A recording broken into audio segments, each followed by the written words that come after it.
In my family, it's said that the moment you become a mom, the word guilt is stamped on your head and you just carry it around forever. What do you think? Let's keep calm and mother on. Mothering is way too important to do alone and way too serious to be serious all the time. My name is Christy Thomas and I am here shoulder to shoulder with you, mothering and enjoying life together. This is the podcast where you can focus on being mindful and taking a deep breath with me and learning new things so you can pause and savor the amazing life you already have. Today, we're going to talk about mom guilt. You know, when you're overwhelmed and you miss a school event, you forget that it's picture day and you send your son to practice wearing the wrong uniform.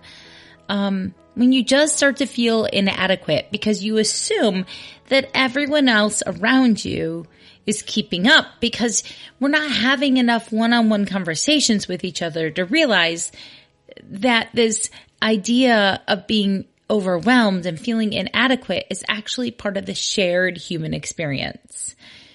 So we're going to talk about self-compassion, one of my favoriteest things in the world, but also one of the hardest things to actually put into practice in my own life. I can talk about it here, but the definition of mom guilt to me is feeling inadequate, feeling shame that I'm not doing enough, that I'm the wrong mom, feeling shame that I'm just not keeping up, that somehow I am going to cause harm to my kids by forgetfulness or being stretched too thin, by saying yes to too many things and thus putting too much pressure on my own kids or just not providing them with the level of compassion and care that they need. I'm not saying I put them in danger, but that's where mom guilt comes in for me, is feeling like I am the only mom that's failing and no one else is when I look around. According to the American Psychological Association, in 2024, they surveyed moms and 85% of mothers report experiencing guilt about their parenting. 85% of mothers. I think the biggest source of mom guilt that I can see is comparison, because we have this really inch deep, mile wide relationship with so many people that we're not having real heart to heart talks about like, oh, this is hard. This is tricky. I don't really know what I'm doing. I can't keep up. Or, oh, this kid of mine is having a challenge here. And we're not allowing ourselves to be vulnerable to talk about that. And it's also the pressure to balance work and family. I really do think back about hunter-gatherers, and I think about the books that I read, like Free by Peter Gray. I think it's called Free to Learn. And he talks about his work as an anthropologist and studying human hunter-gatherer tribes, living and old, and how the children would just go. The children would roam together. You wouldn't be at home doing dishes by yourself or loading them into the dishwasher by yourself. You would be making meals as a community. You would rise with the sun and go to sleep with the lack of sun, right? Like all this, we have so many helpful tools, which allows me to be tricked into the fact that I can do more things. So there is more to juggle, and especially now with this part-time job. And a lot of you have been doing this mom life for a long time with jobs, and I just give my hat to you. I don't know how you do it, but I know that you've always been exactly the right mom for your kids.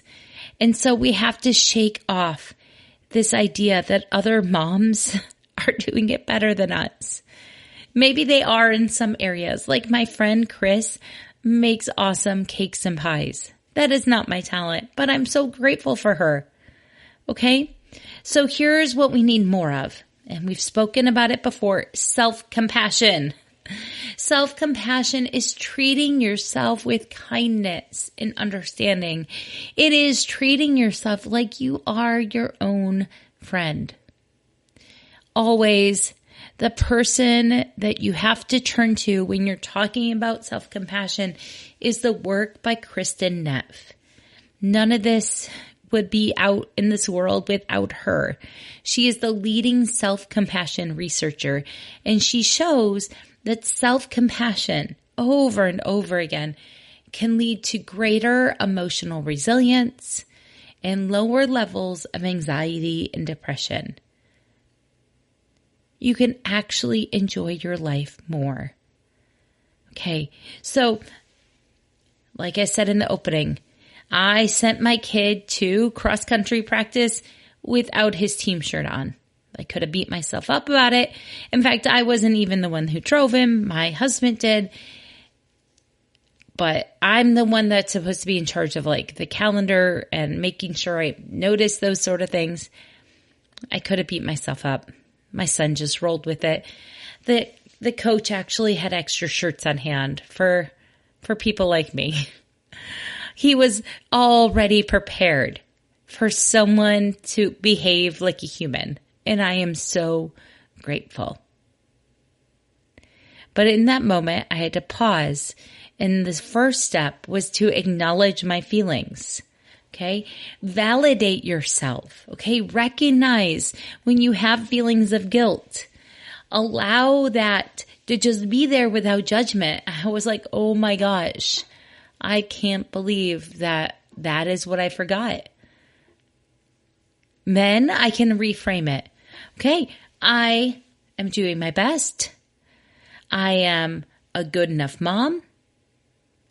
I am good enough. I am a good enough mom. My kid made it to cross-country practice. He moved his body. He had fun with his friends there. And that's what I want to focus on. I made that opportunity happen for him. I noticed it. I signed him up. I have consistently guided him to practices. And yep, I missed one email about the team pictures. But that's okay.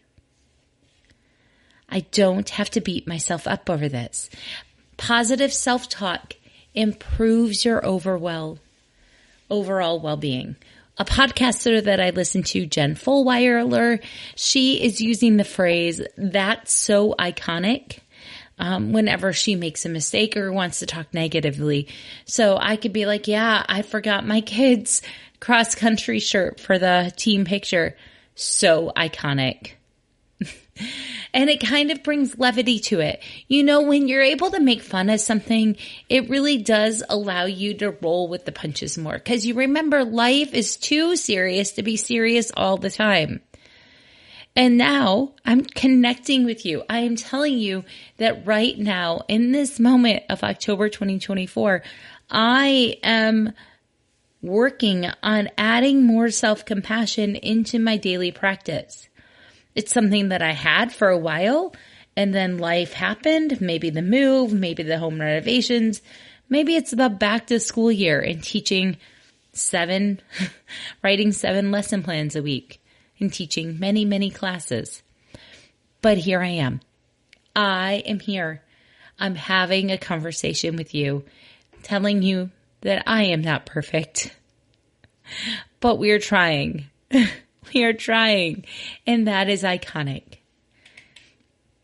Okay. Remember,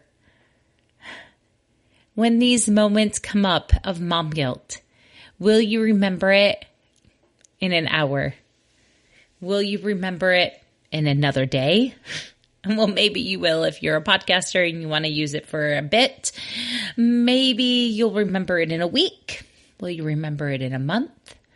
Or in a quarter, which is 3 months? Or will you remember it in 1 year? What about 5 years, 10 years from now? You'll know if this is something that you really are going to hold on to the guilt and the shame for the rest of your life. But most of the time it's not. Most of the time it's like a little thing and you can let it go. So you can connect with others. You can practice mindfulness. You can reframe your negative thoughts, and you can acknowledge your feelings. Okay? All of those will help you build self-compassion. And self-compassion is based on the idea that we're all allowed to be human. And that has always been a saving grace for me. We don't have to be perfect. We just need to be working on the good enough. I would love to hear from you. If you have also forgotten a sports team picture day, that's okay. Here is your self-care for today. Your self-care today is to, and this is the same as the family fun. It's another double dipper. I want you to make sure that you get in 12 hugs today. And so that means go hug your kids more. Go show self-compassion by allowing yourself to let other people in. And that might be, maybe it's not a hug for you, maybe it's foot massages or head massages, but go meaningfully connect using physical touch to the people in your life. Let other people hug you and let yourself be soft. Soft with self-compassion, soft with love, soft with stubborn gladness. I am so glad you are here on earth, and that's a wrap for today. Peace. Peace. Peace.